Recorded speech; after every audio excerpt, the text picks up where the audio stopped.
In this part, we'll walk through the complete process of how an admin manually creates and authorizes a vendor in the portal.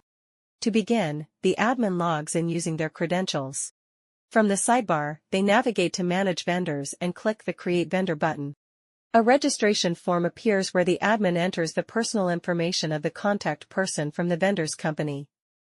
This includes name, person from the supplier company who will be the primary contact. Email, used for official communications.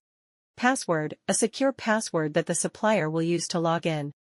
Retype password, re-enter the same password to confirm it. Gender, select the gender, optional. After filling out the required fields, click Next, and it is redirected to the vendor information section. Here, the admin provides the supplier company's business details and selects the vendor type, such as critical or any other. Enter the following required information. Company name, the legal name of the supplier company.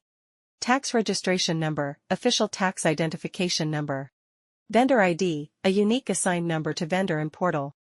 Billing address, the address where invoices are sent for payment. Phone number, direct contact number of the vendor.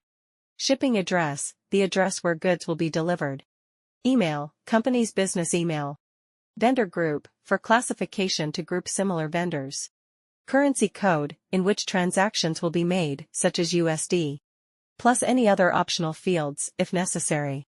Once all the details are filled in and reviewed, scroll down and click on Save. While additional information like contact information, bank information, or documents information can also be added later, the above two sections are the minimum required for onboarding a vendor manually.